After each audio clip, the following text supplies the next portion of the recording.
1755년 3월 5일 프랑스 파리의 그레브 광장에는 곧 치러질 교시형을 기다리며 군중이 모여 있었습니다. 바람에 흔들리는 밧줄은 최근 파리를 뒤흔든 충격적인 남편 살해범을 위한 것이었죠. 사람들은 악독하다는 마리 카트린 타퍼를 씌워주는 끔찍한 범죄에 관한 얘기를 주고받으며 그녀의 죽음을 기다리고 있었습니다. 하지만 그들에겐 아쉽게도 잠시 후 교수대는 해체되었고 오늘 처형식은 취소되었다는 소식이 날아들었죠. 처형식을 기대하던 사람들은 웅성거리며 항의했지만 법원의 판결은 바뀌지 않았습니다. 너무나 아름다워 모든 남자가 그녀를 구하고 싶어 했다는 마리 카트린 타퍼렛은 과연 남편을 죽이고도 유유히 풀려날 수 있었을까요? 마리 카트린 타퍼렛은 1728년 파리에서 태어났습니다. 가난한 부모님은 곧 세상을 떠났고 할머니가 마리 카트린의 교육을 담당해 나름 잘 가르쳐 주었죠. 하지만 마리 카트린이 세상에 주목을 받기 시작한 건 그녀의 교육 덕분이 아니라 미모 때문이었습니다. 마리 카트린은 반짝이는 검은 눈과 눈부시게 하얀 피부, 풍만한 몸매와 아주 아름다운 팔과 손을 가진 미인이었다고 합니다.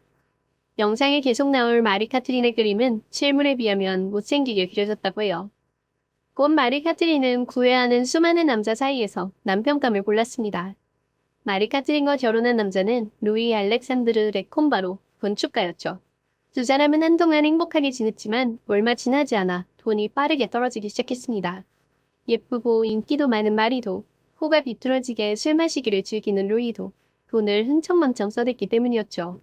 루이가 벌어오는 돈으로는 소비를 따라잡을 수가 없게 되자 부부는 집에 하숙생을 들이기로 합니다. 그렇게 집안에 들어와 살게 된 남자들은 얼마 지나지 않아 마리 카트린과 그렇고 그런 사이가 되었습니다. 그중 마리 카트린이 가장 아낀 연인은 앙리 몽조였죠. 마리 카트린과 앙리 몽조는 한동안 아주 즐거운 시간을 보냈지만 남편은 얼마 지나지 않아 둘의 관계를 눈치채고는 마리 카트린을 폭행하고 몽조를 집에서 쫓아내려 했습니다. 마리 카트린은 오해라며 남편을 설득했고 몽조는 오해는 풀렸지만 자기가 나서서 집을 나왔습니다. 얼마 후 7월 8일 레콤바 부부는 드레스 가게를 빌리면서 몽조의 새집 근처로 이사했습니다. 루이 레콤바는 아내인 마리 카트린에게 드레스 가게의 매니저를 시키려 했죠. 그러자 마리 카트린의 오빠가 사업을 돕겠다며 두 사람이 사는 집으로 들어와 함께 지내기 시작했습니다. 사업을 돕겠다는 핑계였지만 사실 마리 카트린을 향한 남편 루이의 폭행을 막기 위함이었죠. 1753년 7월 19일 밤 앙리 몽조는 루이 레콤바에게 산책을 가자고 제안했습니다. 루이는 별 생각 없이 몽조와 함께했고 두 사람은 함께 산책을 하고 식당에서 밥을 먹고 집으로 향했죠. 하지만 화기애애했던 분위기는 어두운 골목길로 접어들자 순식간에 뒤바뀌어버렸습니다. 몽조는 갑자기 루이의 가슴과 복부, 등을 칼로 수차례 찌르곤 쓰러진 루이의 곁에 미리 준비한 권총을 던져두었죠. 비명소리에 놀란 사람들이 나와봤을 때 이미 살인자는 사라졌고 루이 레콤바는 마지막 고해 성사를 받아줄 신부님을 불러달라고 애원하다 입과 코에서 피를 토하며 세상을 떠났습니다. 앙리 몽조는 피 묻은 손을 닦지도 않은 채로 경찰에게 달려갔습니다. 그는 자기를 총으로 쏘아 죽이려는 남자를 피하려다 상대를 칼로 찔러 죽였다며 자수하겠다고 했죠. 루이 레콤바는 늘 자기를 질투하고 죽이고 싶어 했다면서요. 경찰은 앙리 몽조를 경찰서로 데려갔고 몽조는 자신이 곧 풀려날 거라 자신만만하게 믿고 있었습니다. 하지만 경찰은 몽조가 매우 수상하다고 생각했습니다. 루이의 등에도 수차례 칼로 찌른 상처가 있어 몽조가 방어하기 위해 찌른 상처로 보이지 않는 데다 몽조가 칼을 뽑아들고 루이를 쫓아가는 모습을 본 목격자까지 있었죠. 게다가 살인사건이 알려지자 몽조와 마리 카트린의 불륜을 증언하는 사람들까지 줄을 섰습니다. 몽조의 집에 아름다운 여인과 한 남자가 같이 들어가 카드게임을 하고 놀다 남자가 나오면 몽조와 여자가 커튼도 치지 않은 채로 즐거운 시간을 보내는 걸 보았단 이웃들의 증언과 더불어 사실 몽조가 하숙생으로 마리 카트린을 처음 만난 게 아니라 이전부터 알고 지냈고 심지어 몽조가 빚을 갚지 못해 감옥에 갇혀 있자 마리 카트린이 대신 빚을 갚아주었다는 옛 하녀의 증언까지 나오자 정당만이었다는 몽조의 말은 아무도 믿지 않았죠. 그렇게 재판은 몽조에게 불리하게 돌아가기 시작했습니다. 몽조는 끔찍한 고문을 받으며 자기가 계획적으로 루이 레콤바를 죽였다고 자백했지만 마리 카트린이 시켜서 했다는 얘기는 결코 하지 않았습니다. 그 덕분에 오빠와 함께 몽조를 방문하긴 했지만 밀린 월세를 받기 위해서였다던 마리 카트린의 주장은 받아들여져 마리 카트린과 그의 오빠는 2달 만에 풀려날 수 있었죠. 그 후 몽조는 계획살인에 내려졌던 형벌인 수레바퀴형을 선고받았습니다. 아주 끔찍하고 비인도적인 사연인 수레바퀴형은 사형수의 사지를 벌려 바퀴에 묶어 처벌하는데 몽조가 바퀴로 되어 있던 망식은 몽둥이로 팔다리에 뼈를 부수고 두개골을 함몰시킨 뒤 바퀴에 못 박아 며칠간 시체를 대중에 공개하는 시기였죠. 1755년 1월 5일 몽조의 처형날이었습니다. 처형되기 전 마지막 할 말이 있느냐는 질문에 몽조는 갑자기 자백을 하겠다고 나섰습니다. 몽조는 자기가 루이 레콤바를 죽인 건 맞지만 이 모든 일은 마담 레콤바, 마리 카트린의 계획하에 벌어진 일이었다며 권총을 두고 정당 방위인 척하는 건 역시 마리 카트린과 그 오빠의 생각이었으며 권총도 마리 카트린의 오빠가 구해왔다고 털어놓았습니다. 지금까지 마리 카트린은 결백하다고 주장해놓고 갑자기 이제 와서 직접 몽조가 갑자기 태도를 바꾼 이유로는 마리 카트린이 자기를 버리고 다른 남자와 연애하며 파리를 탈출할 계획을 세워 배신감을 느꼈다는 설과 일주일 전 몽조의 처형이 수레바퀴형을 받기 전에 비밀리에 교살부터 당하는 것으로 바뀐 것으로 보아 다가올 고통이 두려웠던 몽조가 좀 더 편히 죽는 대신 자백하기로 약속했다는 추측이 있습니다.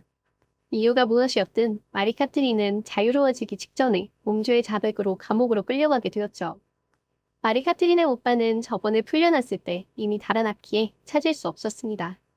몽조가 처형되고 이틀 뒤 재판에선 마리 카트린은 곧장 남편 살인을 가담했다는 이유로 교수형을 선고받았습니다. 아내의 남편 살해를 유독 악질로 취급했던 시기라 보통 화형을 선고했는데 화형 대신 덜 고통스러운 교수형을 받은 이유로는 계획을 짰을 뿐 직접 죽이진 않았기 때문인 듯합니다. 원래대로라면 당장 교수형에 처해야 했겠지만 마리 카트린은 몽조의 아기를 임신한 상태였습니다. 죄 없는 아기를 죽일 수는 없다는 이유로 임산부는 출산 시까지 처형이 미뤄지는 것이 일반적이라 8개월의 만삭 임산부였던 마리 카트린 역시 몇 주 정도 더 살 수 있었죠. 한 달 뒤 마리 카트린은 아들을 낳았습니다. 그리고 4주 후인 1755년 3월 5일 마리 카트린은 고문실에 꿇어앉은 채 사형 선고를 들었죠. 오늘날의 파리시청 앞 광장에는 마리 카트린의 목숨을 앗아갈 교수대가 설치되고 있었습니다. 루이 레콤바가 죽은 1753년부터 2년간 신문을 뜨겁게 달궜던 마리 카트린이 드디어 죽는다는 말에 파리 사람들은 이미 가득 모여 기다리고 있었죠. 절박해진 마리 카트린은 허겁지겁 사실 자기가 단수의 아기를 임신했다고 소리질렀습니다. 아기를 낳은 산모가 한 달 만에 다시 임신하는 일은 불가능해 보였지만 불려온 의사와 산파는 혹시 모르는 일이니 두고 봐야겠다고 말했죠. 그 덕분에 교수대는 다시 해체되었고 마리 카트린은 임신을 확실히 확인할 수 있을 때까지 4개월을 더 살 수 있었습니다.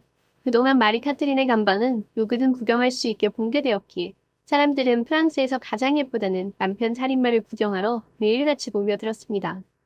실물에는 발끝도 못 미친다는 마리 카트린의 초상화도 불티나게 팔려나갔고 마리 카트린에 관한 노래도 유행가가 되었으며 심지어 마리 카트린처럼 만든 밀랍 인형, 감옥에 있는 모습과 연인의 품 안에 안겨있는 모습 등을 담은 에나멜 장신구도 인기를 끌었습니다. 마리 카트린의 미모와 잔인한 살인은 루이 15세의 궁정에서도 인기라 폭력적인 남편에게서 벗어나기 위해 남자를 죽여야만 했던 아름다운 여인의 이야기에 속 빠진 궁정인들은 그녀를 동정했고 몇은 실제로 고출 계획을 세우려 했습니다. 루이 15세가 반드시 처형해야 한다고 한 기회야 궁정의 동정 여론은 가라앉았죠. 마치 이전에 다뤘던 뮤지컬 시카고의 실제 사건 같죠? 그렇게 4개월이 지나 마리 카트린이 임신하지 않았음이 확실해지자 그녀의 처형일은 바로 확정되었습니다. 1755년 7월 3일 저녁 27살의 마리 카트린은 다시 한번 세워진 교수대 앞으로 끌려 나왔습니다. 이젠 파리의 유명 인사가 된 마리 카트린의 처형을 구경하기 위해 프랑스 전역에서 무려 3만 명의 군중이 몰려왔습니다. 군중은 처형을 보기 위한 명당을 찾느라 경쟁하며 노트르담 대성당의 탑에도 꽉꽉 들어차 멀리 있는 교수대를 지켜보았죠. 처형대의 뷰가 잘 보이는 호텔방은 완판된 지 오래였습니다. 마리 카트린이 지나치게 인기가 많아 처형의 의미가 퇴색될까 두건을 쓰고 끌려 나오자 사람들은 야유를 퍼부었습니다. 프랑스에서 제일 예쁘다는 미녀가 죽는 걸 보러 왔는데 얼굴을 가리면 안 된다는 거였죠. 어떤 이들은 마리 카트린은 이미 탈출했고 배타다 아니냐고 소리치기도 했습니다. 떨리는 발을 옮겨 교수대에 오른 마리 카트린이 죽는 순간이 다가오자 사람들은 마치 서커스를 구경하듯 손뼉을 치고 숨죽여 지켜보았습니다. 마리 카트린의 사형에 처할 사형 집행인은 훗날 마리 앙투아네트와 루이 16세, 로이스 피에르 등의 처형을 집행한 샤를 앙리 상송이었죠. 하지만 상점도 이때는 아직 10대의 초보 사형 집행인이었습니다. 그는 서투르게 마리 카트린의 목에 밧줄을 두르고 배운 대로 교수형을 집행했지만 마리 카트린은 죽지 않았습니다. 군중의 비명소리와 마리 카트린의 발버둥 사이에서 샤를 앙리 삼송은 그녀를 끌어올려 다시 떨어뜨리는 식으로 형을 집행했고 마리 카트린은 무려 4~5번이나 교수형을 당한 뒤에야 세상을 떠났습니다. 아름다운 마리 카트린 타퍼렛, 마담 레콤바의 인기는 그녀의 죽음에서 끝나지 않았습니다. 마리 카트린과 그녀의 연인, 남편의 이야기는 이후에도 많은 관심을 끌어 소설과 연극 등으로 재창조되기도 하고 몽조와 마리 카트린 사이에 나눈 편지 모음집이라며 가짜로 만든 책이 나오기도 했죠. 심지어 그녀의 시신을 가져간 의사는 시신을 방부 처리하여 전시해 죽음 뒤에도 대중의 구경거리가 되었습니다. 사망한 지 6개월이 지난 시기에 시신을 구경하러 갔다는 한 법학자의 기록을 보면 꽤 오랫동안 전시되었던 듯합니다. 연인을 하숙생이라고 속여 집으로 끌어들이고 남편을 살인 첨부했으나 프랑스에서 제일 예쁜 여자란 이유로 대중의 사랑을 듬뿍 받았던 마리 카트린 타퍼렛의 이야기 흥미롭게 보셨나요?